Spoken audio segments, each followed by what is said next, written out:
Okay, I think we're set, and I would like to turn it over now to Mark and Natalie.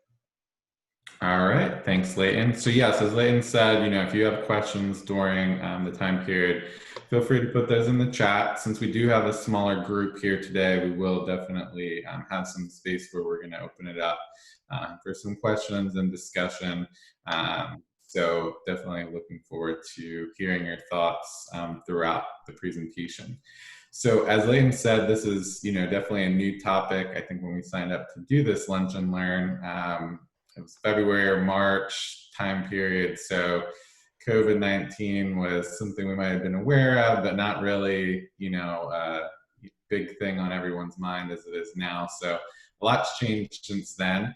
So definitely wanted to focus this on the work that we're doing right now that's really looking at, skills education, and specifically the skills that are going to help both displaced workers and current workers that just need to adapt to a new environment, with being resilient and adapting to all the changes that we're all experiencing, and I'm sure pretty much any field of work these days. So we're just going to talk a little bit about skills education in general, talk about some terms, why it's important, the skills gaps that we saw even before COVID-19, and then look at some of the impacts of COVID-19, and then finally finish up with some things that we're doing at Shippensburg to kind of help, and looking to partner with area businesses and area organizations to kind of aid in this recovery and help people with upskilling and reskilling. So I'm Mark Chimel. I'm the program and project coordinator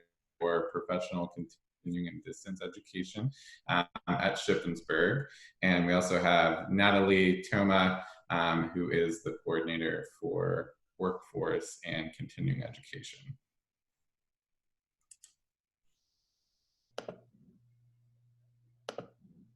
All right, so yeah, a little bit about who we are. So the Office of Professional Continuing and Distance Education is the office that Natalie and I both come from.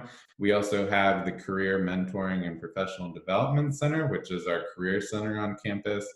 And our two offices have been the ones that have really been focusing on the workforce side of things and really helping in workforce development, and looking to expand our offerings there. So the Career Mentoring and Professional Development Center, definitely on the side of our students with preparing them for careers to go out to work in the region, setting them up with internships, those types of things. So looking to take our students to provide, workers to the local workforce. And then our office has really been looking at the training side, both through degree programs and shorter term programs of how we can help workers develop, upskill, reskill, and develop just new opportunities for learning to help people in this new environment. So as I said, I'm Mark Chimel, I'm the program coordinator, and Natalie is the workforce and continuing education coordinator, both from the Office of Professional Continuing and Distance Education. All right, so like I said, we'll start to talk a little bit about skills gaps to start. So some of these skills gaps may be new because of COVID-19, but many of them have been here even before that. So these are skills gaps that we were seeing even before COVID-19, that we're hearing from employers, that a lot of national organizations like McKinsey Consultant, LinkedIn, were reporting from their survey respondents that there just seem to be these gaps in the workforce in these different skill areas. Some of the areas where there have been persistent skills gaps for a few years now, definitely in digital skills. So there's a rapid use of technology across all industries, even before COVID-19. There was, a lot more technology being used, a lot more technology needing to be used to be successful. So even, people that definitely arise in technical careers, people that were really working in technical fields and using digital skills day in and day out. But even, in other careers, people needing to be able to utilize those digital skills like data analysis, digital marketing, all of those different types of things, just to be successful day to day. Then there's definitely the soft skills. So, they can be called soft skills. I've heard them called foundational skills. Power skills is a term that has been used that we like. But, basically those things: communication, problem solving, critical thinking, conflict resolution, all of those types of skills that are really foundational to any job or any career to be successful. Definitely have been hearing from employers, like I said, nationally and even locally, that there's just been a gap in soft skills, and, people really lacking those skills, or one or two of those skills that are really needed, like I said, to be successful in any career. Um, more and more dealing with people, whether that's externally or internal people to your organization, and needing those skills to really be successful dealing with those interactions. And then middle skills, these would be skills that typically are required for jobs that require some type of training beyond a high school diploma, but not necessarily a college degree, such as a bachelor's degree. So those middle skills jobs right between the high school diploma and the bachelor's degree. So this could be a wide range of things fall into that area. It can be technical education, or just other careers that require more skills beyond what you would get from high school, but not really in needing a bachelor's degree. There continues to be gaps there as well. So you can see the National Skills Coalition estimates that by 2022, there's going to be a 3.4 million nationwide demand gap. So basically the gap between the number of jobs that are available and the number of people that possess those middle skills necessary for those jobs. So in addition to skills gaps, there's also skills shifts that we're seeing that are related to those skills gaps. So there's going to be less need currently and predicted long term for manual and basic cognitive skills, and more need for social and emotional skills. So going back to those soft skills falling under that, and technology skills, so those digital skills. So seeing a shift from the needing less manual and basic cognitive skills to those social emotional skills, technical skills, digital skills, as the economy shifts, and as we shift to more technical things, things become more automated, and use of artificial intelligence. So some of those tasks that are more manual and only require basic cognitive skills are the ones that are most likely to become automated, and will increasingly rely on digital technology. So that's why those technical skills come in, and then just being able to have those social and emotional skills to be able to deal with people, because as much as we rely on computers and technology and things like that, they can't deal with people. So we still need people to do those things, but we need to have people that have good skills in those social and emotional areas.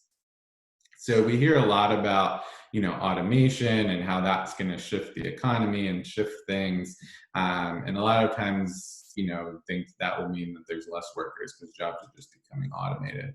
But when you look at kind of the information that's out there, it could mean less workers in some areas, but it may just mean that the skills are shifting. So they might not be less workers, we'll still need workers, but those workers are just going to need to have different skills. So again, going back to those shifts, less manual, more in the social emotional, more in the technology to be able to operate these machines and understand when things go wrong in these automated processes.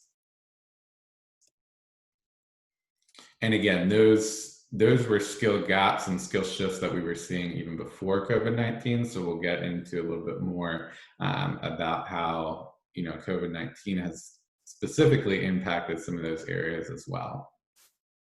So when we think about skills-based education, skills-based hiring, the two key terms are upskilling and reskilling.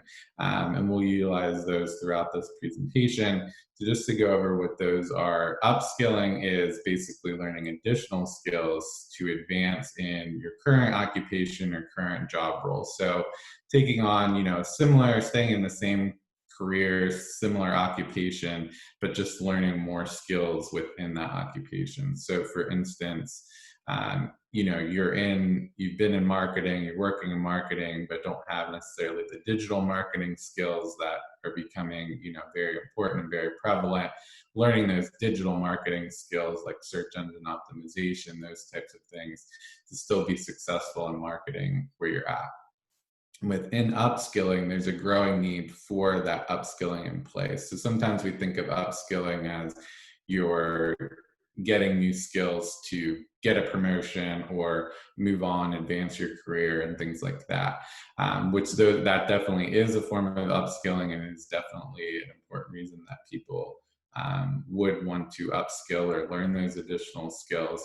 But there's a growing need for upskilling in place, meaning that people are staying in the same job or relatively the same job, but because they're taking on additional responsibilities, either because just the nature of work is shifting or positions are being eliminated, things like that, taking on additional responsibilities, that they need to learn new skills to be able to master those new responsibilities and really succeed in their workplace. So that would be upskilling in place, where it's not really they're advancing or being promoted right away, but just taking on additional responsibilities and needing additional skills to manage those responsibilities. Then reskilling would be on the other side of that. So that would be learning new skills to move on to a new job or a career change.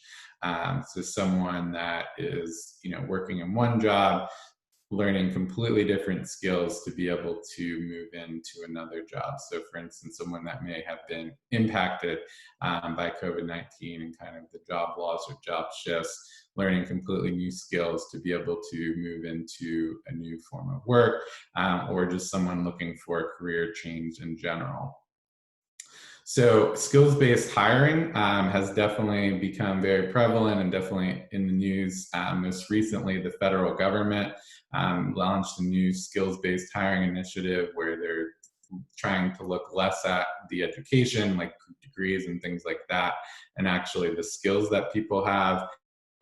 Some of the big tech companies like Google and Facebook had already went that way within the last year or two as well. So definitely within this whole idea of upskilling, reskilling, and skills-based education, we're seeing some large, important employers that are really looking at this as well, and really trying to look more at the skills that people have more than, you know, the degree and things like that. Not to say that the degree and other credentials aren't important, because they remain to be important definitely in certain areas and really all areas. But there's definitely a growing emphasis on the skills that people have, and kind of looking beyond that degree to, you know, what skills, what digital skills, soft skills, technology, software skills that people have to really know if they're going to be a fit and be successful in the job. All right, so here's one of the times where we're open up for some discussion. You can either go ahead and put in the chat, or like I said, we have a small group, so feel free to unmute yourself as well. But in that, you know, idea of some of the skills gaps and skills shifts, are there any skills gaps that you are currently seeing, either in the industry that you're in or just across the board?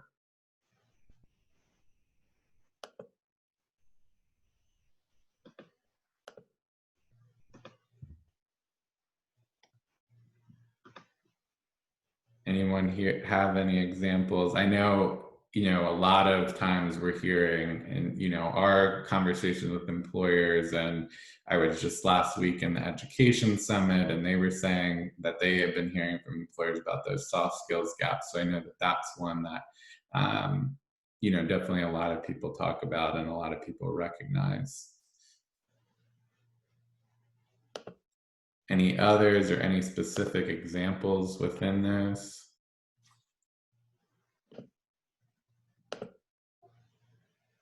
I think Angie Will had something. Hold on, let me. Oh, she's saying that they can't unmute themselves. Okay. Oh, Angie? Hey, it's Angie. Hi. There we go. This is Angie from Franklin County Literacy Council. Hey, everybody. We work with adult education, and one of the gaps that we also see with, especially with our non-native English speakers, is a cultural understanding of the workplace. They may be coming from backgrounds that have very different values and standards in terms of work ethic or punctuality, things of that nature. And I know that kind of falls under, soft skills, but it's something that really can impact whether or not they can keep a job if they're, if they're not calling off properly, if they're not understanding, policies, things like that. So there's also, not only just the cultural gap, but also the language gap in this area. Yeah, I think that's a great point. And I think that, like you said, it kind of fits under the soft skills. But I think sometimes with the soft skills, it's important to drill down into that more, because sometimes it might be a cultural thing, why some of these are different, the way people communicate in different cultures, like you said about punctuality and things like that may be different in different cultures. And definitely when you talk about communication, the language is a big part of that as well. And the way, even beyond, people speaking the same language to be able to communicate, like you said, the way that people might communicate in different cultures and what might be acceptable and unacceptable, definitely being different. So I think that's a great point that, especially when we talk about soft skills and some of those areas that fall within soft skills, sometimes it's really the cultural skills or, the cultural and language areas that really play into that as well. So yeah, thank you for that. Hi, Angie. This is Natalie. So I just wanted to piggyback a bit off of what Mark was saying. So we recently just offered a remote skills training course to some individuals. And one of the participants asked if we could offer that in Spanish, which I thought was really instrumental and spoke volumes of a lot of people that were missing. So I think as we start to engage in these kinds of conversations, that's something that we always have to have in mind, is all the different people within the workforce and how we can serve them.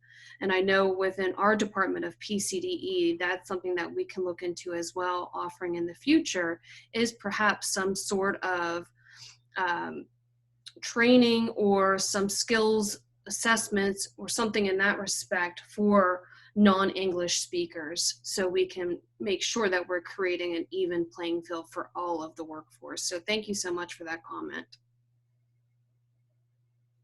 Any other ones that people have or want to share?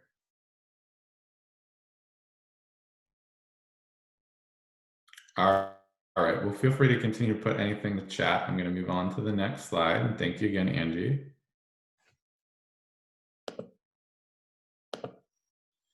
All right, so like I said, those skills areas and those skills gaps and shifts were things that, we've been seeing, have been reported on even before COVID-19 hit. So then COVID-19 hit, obviously, and that has, dramatically changed our way of life and, has kind of given us a new normal. I mean, this, for instance, typically we would be all together, actually having a lunch in person at the chamber, but we're here via Zoom. So we're still being able to continue to have the lunch and learn and the presentation, but it looks a lot different. And with that, the way that we work has looked a lot different, and certain industries have been more heavily impacted.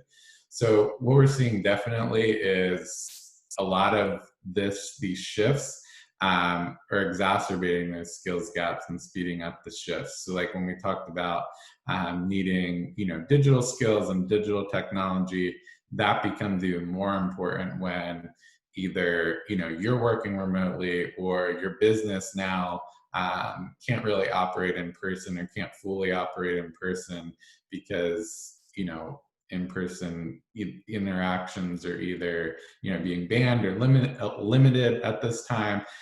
So, being able to know those digital skills to adapt to that environment, adapt your business to that environment. Like I said before about the digital marketing, that definitely becomes a big thing. E-commerce, all of those different types of digital skills and digital areas that we were already kind of shifting to anyways, are now even shifting even quicker to those areas. The same thing with automation. The more that things can be automated, the less in-person interactions and things like that are needed.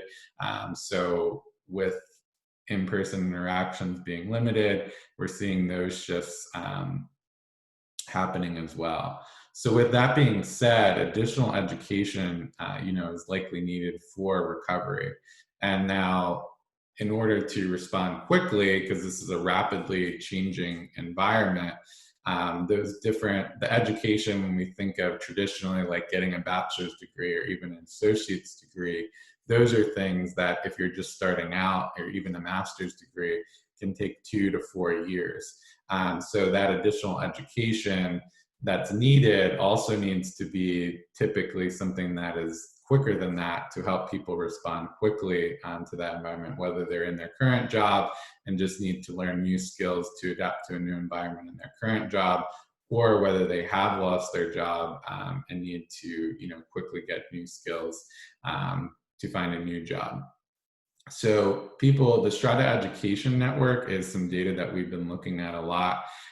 They've been updating their surveys weekly, doing different reports weekly, and I'll point out exactly how you can find that information at the end of the presentation. But they've been doing a lot of surveys around, people that have been losing their jobs, what people are feeling that they might lose their jobs, and then also looking at what education that they may feel that they would need, either to keep their job or if they've lost their job to find a new job. And then also looking at what their preferences would be if they were to pursue new education. So in that survey, 62% of respondents have a preference for the non-degree education. So like I said, not those traditional bachelor's degrees or associate's degrees, something that is much quicker, shorter term, that they can quickly get the skills that they need and get that short burst of training that they need to be able to be successful at their current job or, quickly find another job. And then also online. So I think a portion of that is definitely, like I said, because in-person interactions are limited. So online is the way that we're doing a lot of things, like, having this through Zoom today. But I think also too, online offers a little bit more flexibility than in-person does. You don't have to be in a classroom at a certain time for a lot of online programs. They're kind of more self-paced. You can do those things on your own time. And, with everything that's going on and people having to balance a lot of new responsibilities and childcare and things like that, flexibility is definitely key. So definitely we're seeing a shift. And that was a shift that had been coming within education as well. But I think that the pandemic has definitely exacerbated or quickened that shift as well to, the online area and the added flexibility of online, and even to the non-degree area and those shorter bursts of training rather than having to spend 4 years before you have a degree and are ready to, move on to that next career or that next step in your career. So we also know that there have been some industries that have been harder hit than others. So the Jobs EQ report that was done by the South Central PA Works group saw that the industries that have been hardest hit over the past few months have been accommodations, food service, healthcare, specifically ambulatory healthcare, manufacturing, other services, and retail services as well. So all those things have been most hit both in terms of the GDP and the job loss. So a lot of that, we're seeing and, is pretty intuitive from the industries that we've seen that had to shut down operations or greatly limit their operations. And the thing that they really have in common is places where in-person service is required. So again, those in-person interactions are either being limited or vastly restricted in this time of social distancing. So anytime that there's in-person interaction required and remote work is just not possible or is not the typical way of doing business, that's definitely where we're seeing that they've been hardest hit and there's the most job losses and layoffs and things like that. Another thing that's been in the data is that racial minorities are facing a disproportionate impact. So within that data, they were 10 to 12% more likely to be affected by job loss during this time period as well. And then on the other side of that, there's some industries that haven't been hit as hard, and those are typically, the ones that either don't require much in-person interaction, like utilities or sometimes construction, has been able to rebound more quickly. And then those types of things that are more office-based jobs like management, finance, and insurance, those jobs that can be done remotely, have not been as hard hit because they have not had to limit their operations or cease operations during this time of social distancing and limits on what we can do in person. But now that being said, even those industries that are the typical, office type jobs that have just, moved their operations onto remote work, there's definitely new skills needed for remote work as well. So some people were, remote working even before the pandemic. Like my wife works in IT and she works remotely, all the time and has for the last couple of years. So for her, nothing's changed. She already, had learned those skills and had adapted to that new way of working. But for most of us, even if we worked in an office, we were used to, or a school, like Natalie and I, and, teachers and all of our educators, we were used to having those in-person interactions, coming into the office every day, those types of things. So remote work has vastly changed all of that, and that requires those soft skills. So those skills, self-management, being able to manage your own schedule and keep yourself on task, not having others with you in your office that kind of give you,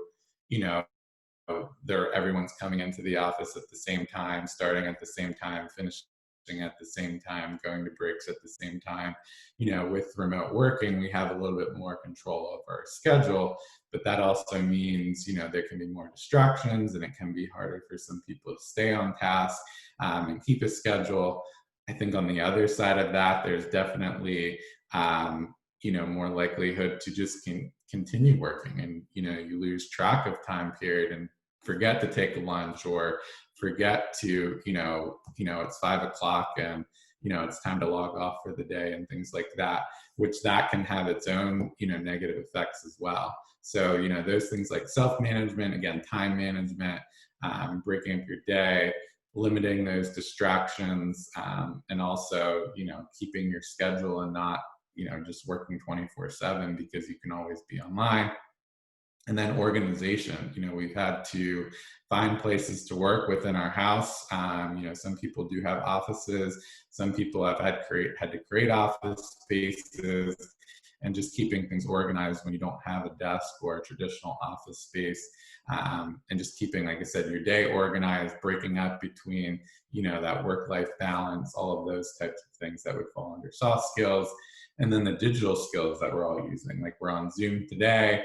I know some organizations are using Zoom, some are using Microsoft Teams, WebEx, and all of the other tools that go with that people have used to, still try to keep those in-person reactions or in-person interactions, like using Slack, sharing things via Google Docs, and other digital communications. So we've seen that we've needed to utilize a lot more of those things, being able to communicate via email and those digital communications is definitely a big thing. It's harder to just walk across your office and talk to someone when you have a question. You're using either email or one of those digital tools to talk to them now. And that requires some different skill sets, verbal communication versus written communication. So again, even those industries that haven't really been hit as hard in terms of job loss and, had to losing operations or discontinuing operations, those people have still had to adapt to a very new work environment, and there's been new skills required to adapt to that environment.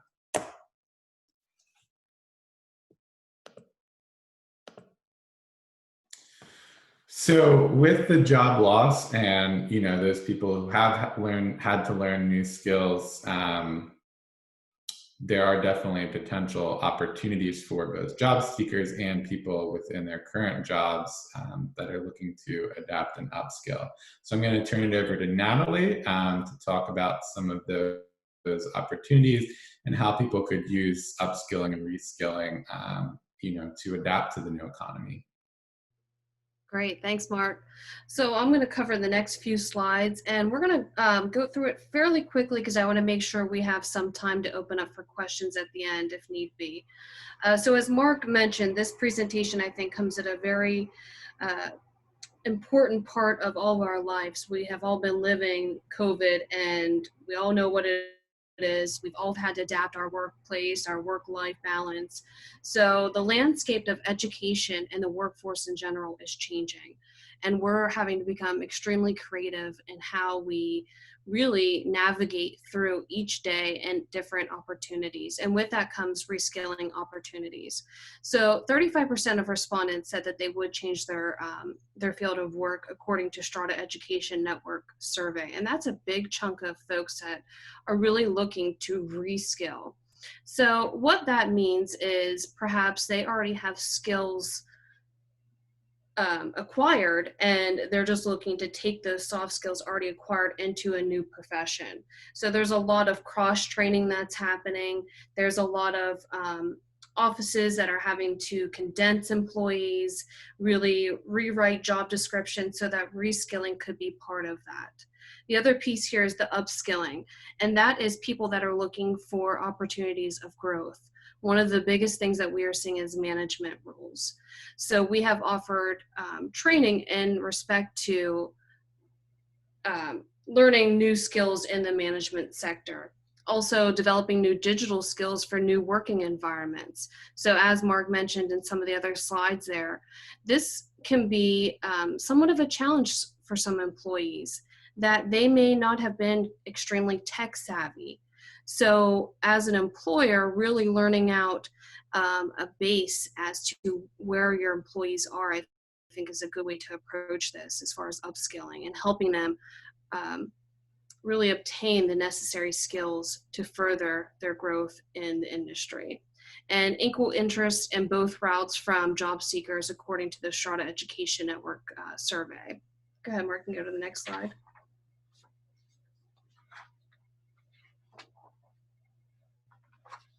So what opportunities do you see for upskilling and reskilling now? Do you have any feedback on that?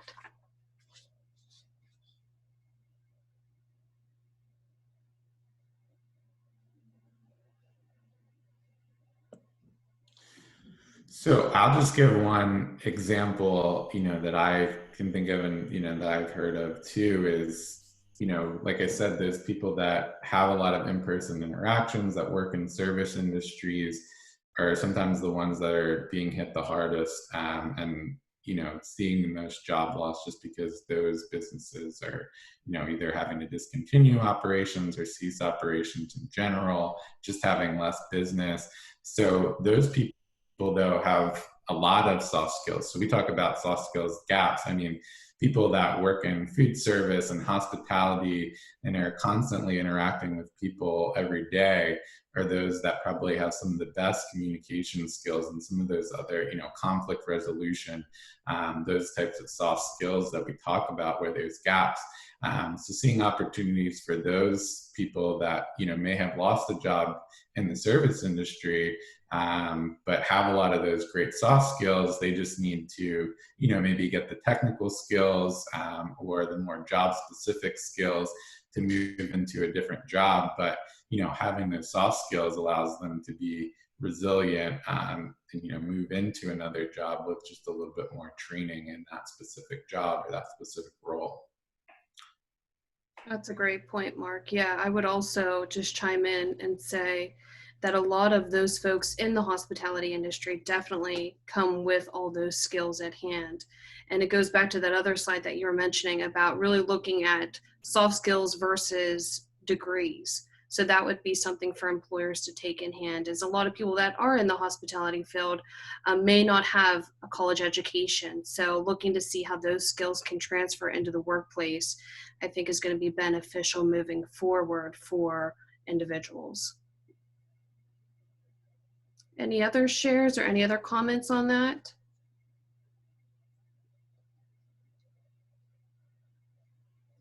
Okay, we'll move along. So just a little bit about what we're doing here at Shippensburg. And as Mark mentioned, our department has gone through some changes as well, as I'm sure most of you have experienced.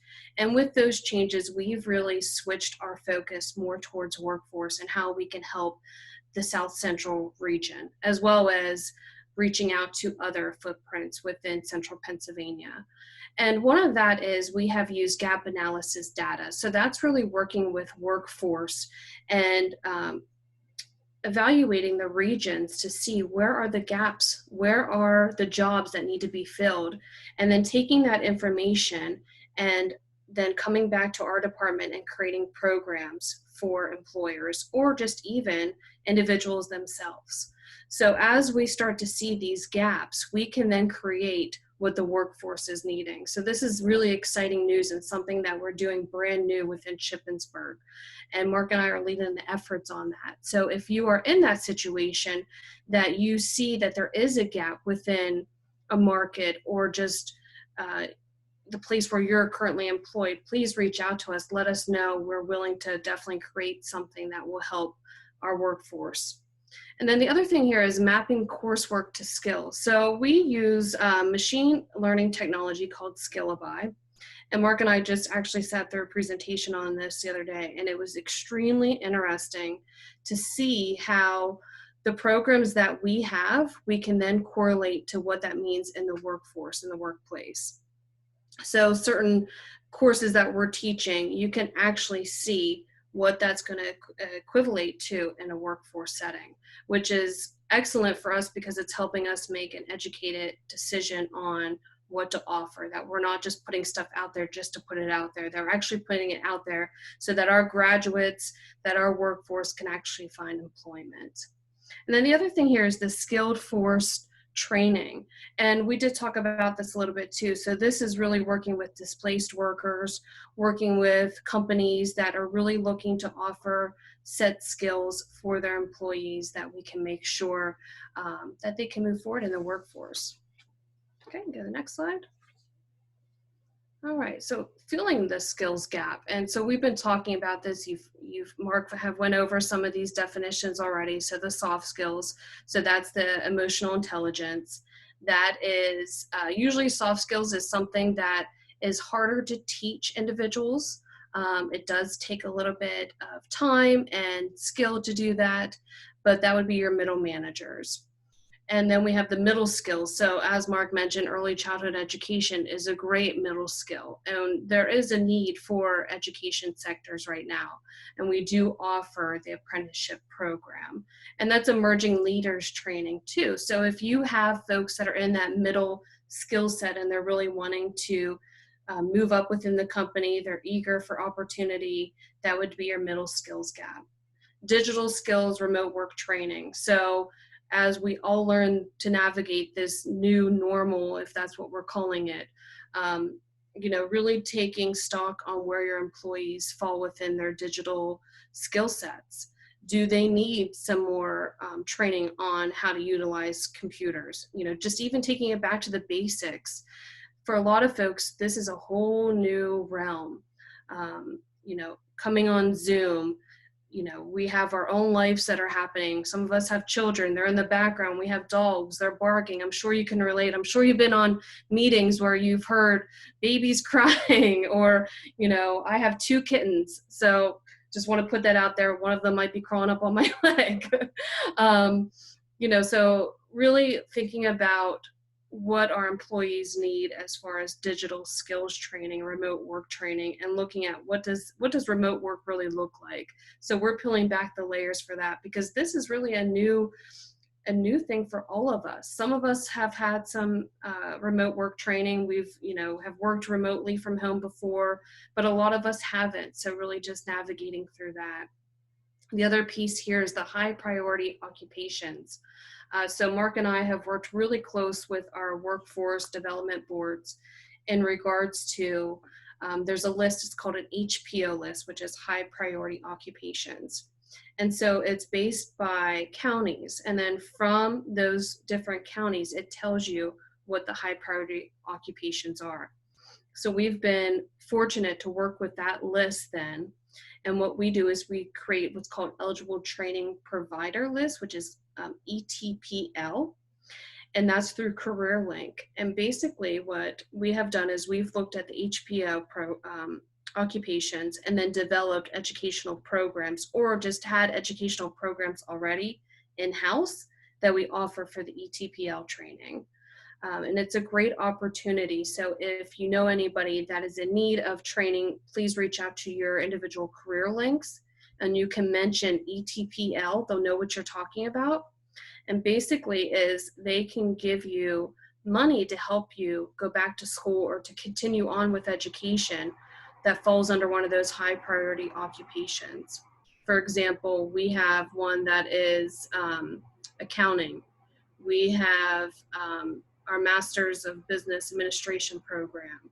So right now we're up to 8 programs within the HPO providing list, which is really great that there is an opportunity for the workforce to take advantage of that. So please take some time to reach out to your career link or myself and Mark, and we'd be more than happy to walk you through that. Go to the next slide. Okay, so some future opportunities. So as we mentioned, additional digital skills focused training. And really that could be something as simple as how to use Zoom. I know Mark has done this since Shippensburg has gone remote. In the previous semester, we had training sessions with faculty and students on how to use Zoom. So there's those things out there for your employers or for the workforce. Also, just really navigating how to use the digital platforms and the formats, or even etiquette on how to have a digital meeting. You know, it's a lot different when you're in person than when you're online. So what does that mean? Maybe going over some things like that. So that could be some future opportunities for training that we just don't think of when we assume that everybody knows, but not everybody knows. So really taking it back a few layers and seeing where everyone's at. Virtual internships and apprenticeships. So as far as the internships, we have our Career Center. And once again, we've had to be creative on how to offer internships. A lot of companies are closed and they're not open to allowing additional people to come in. So what does that look like for our students? What does that look like for your companies? So we're definitely in a place where we're engaging in those conversations, and we've been successful already in offering some virtual internships. Apprenticeship programs. So we have several of those as well. And that is something that will really help propel the workforce with learning some additional skill sets. Industry recognized credentials. So as part of the ETPL that I was mentioning earlier, one of the programs, actually 2 of the programs we have listed on there, we have a bookkeeping certificate preparation course. So this is great for people that are working in accounting fields or working in accounting firms. We offer that program, and it is going to be offered completely online, and it is a recognized credential. It prepares the student to sit for their credentialing exam. We also have the HR certificate program as well, which if you've seen lately, there's been a lot of postings for HR professionals within the field. And also accounting. Accounting is something that there's always going to be jobs. So those 2, we have the credentials, and we're preparing the students then to go ahead and take those tests.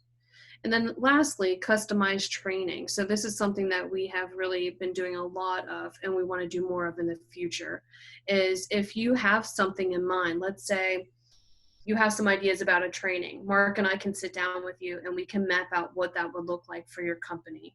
And it may be a mix of what we have already done in the past or what we currently offer, and then maybe adding some new aspects to it. So we're definitely open to creating what fits for you. It's not a one size fits all is what we're finding out in the industries, because there are so many different needs. So really walking through and talking about that, that's something that we would be more than happy to walk through. Okay, so we're at a point of questions and discussion. So if you have any questions for myself and Mark, we're more than happy to answer anything that you may have. And we have about 11 minutes remaining. So I think I did pretty good getting through those last bit. Yeah, thank you, Natalie. So yeah, anybody have questions, either about skills education in general, upskilling, reskilling, how you can work with us?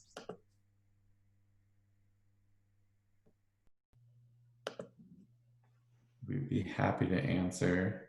And as Natalie said, all these things, these future opportunities, we're looking to partner with our area businesses on. So whether that's customized training, even sharing some of this data that we have and are putting together, we'd be happy to partner and share some of that to help you see where, some of those gaps may be and what some of the skills that may be needed to help people or just help the economy in general fill those gaps.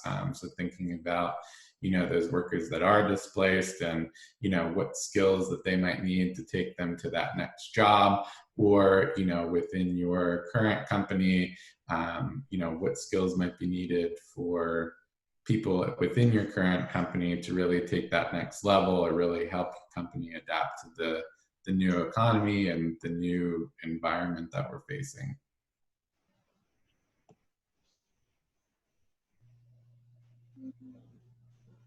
The Literacy Council, we do some similar things to what you are doing there. And in fact, you and I have already met Yes. to discuss some possibilities, right?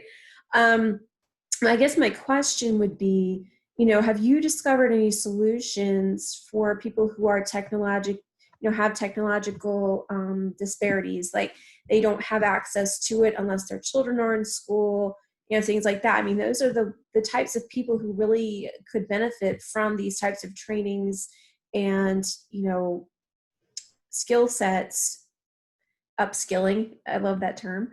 But how can we reach them if they don't have the technology to participate right now? Have you discovered any solutions to use in situations like that? Yeah, that's a good question. And, I'm going to be honest right now, not really. I mean, the things that we've been offering have been primarily over Zoom, which is a great way to connect people. But like you said, it requires that you have the technology to be able to connect to. But, I know with our campus now being back open for at least limited in-person operations, there may be some opportunities to potentially bring people to campus and, still maintain social distancing and things like that.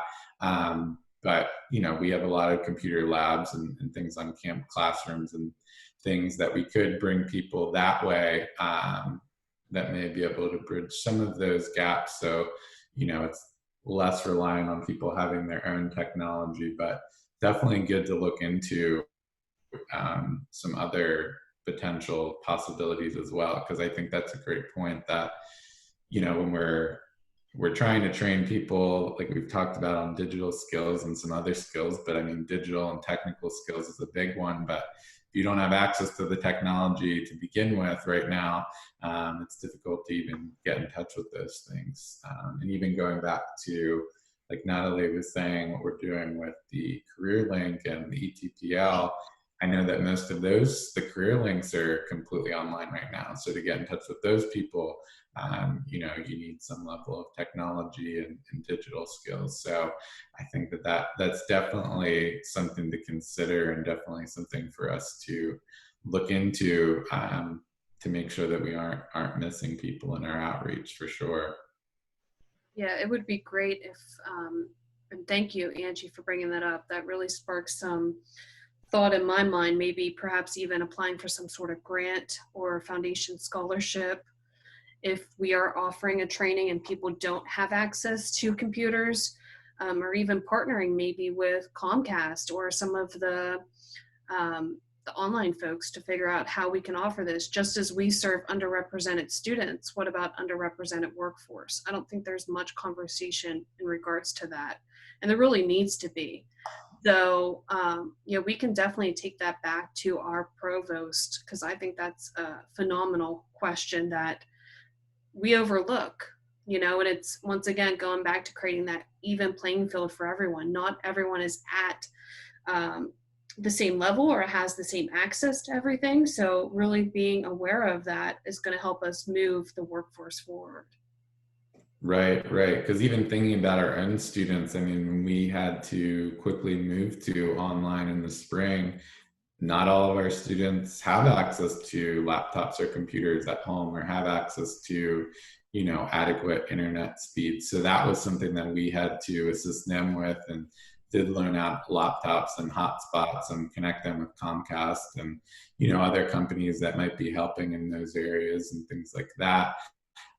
But, so far less so have we been able to have those types of outreach to the workforce and community, but definitely an area that we can look into, and maybe utilizing some of those same methods that we have used for our own students during this time. Great question. Thank you. Any other Great questions? answer. Any other questions or things people would like to discuss on this topic?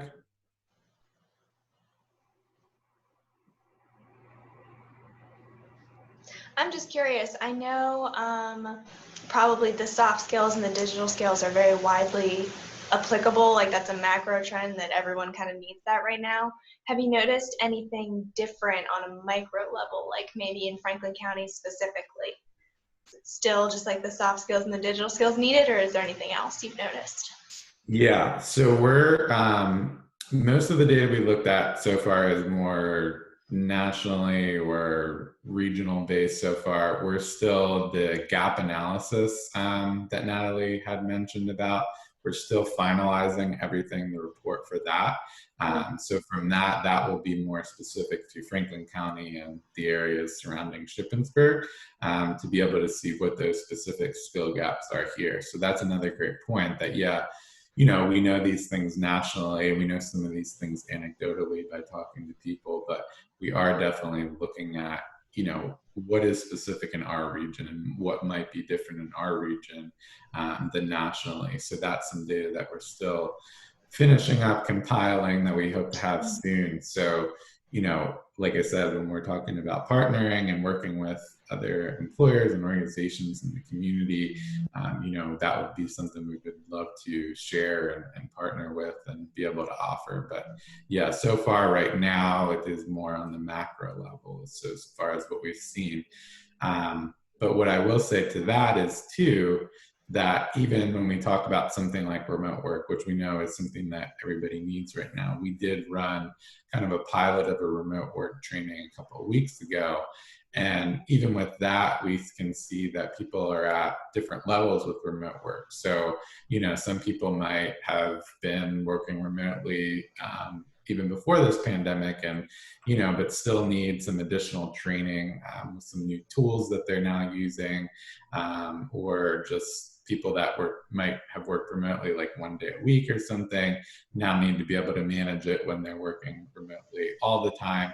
But then we had other people that were in that training that were very new to remote work. So they're even throughout these 6 months or whatever that many companies have been working remotely, they may not have been, but their company is now looking into remote work options for their employees.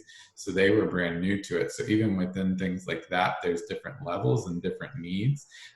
So from that kind of pilot that we did, we were able to see, well, we might need to have, different levels of remote work training. So there might need to be a very basic foundational level, up to more advanced things, and then even more topical based things based on what's needed for that particular kind of company or that particular industry.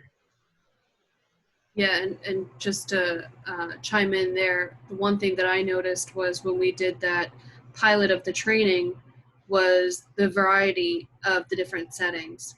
So some people were in a home office, some people were right in their living room, some people, their kids kept coming in and out and they were telling them they were on training. So I think it goes back again to, as we talk about this remote work one of the aspects I strongly feel needs to be part of that is understanding the dynamics of what remote work really is, because it's different for each and every one of us. You know, some people have families, some people have dogs, some people are caregivers. So I think it really needs to start at that level and then work up to a skill set level, because you have to have that human aspect to it to really find out, you know, where are some of the strengths and weaknesses, and where are people struggling. If you add that human connection to it, I feel people are more likely to then want to adapt and change and learn.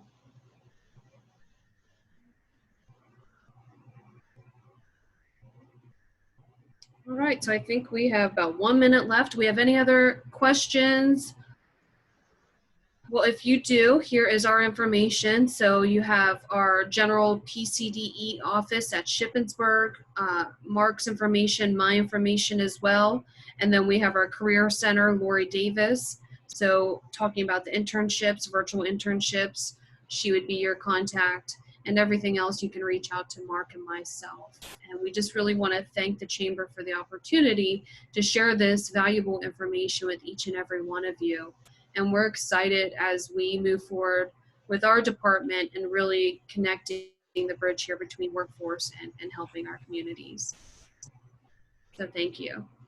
Yeah. Thank you so much for coming and for having presented. Your information was awesome. I know it can't be easy presenting via Zoom. I guess you guys are probably used to it by now, but I feel like you miss like that communication level between your audience when people are all away. So you guys did wonderful. I'm really sorry that we couldn't actually provide lunch. No problem. It's a letdown. That's We'll take a rain check. Okay. Hopefully, Yes. maybe 6 months or a year from now, we'll be able to do another lunch and learn and come with some new information, and I'll actually sit down for lunch. But yeah, I'm glad that we were able to, you know, utilize the technology and, you know, kind of adapt to this current environment and still offer a presentation. So. Absolutely.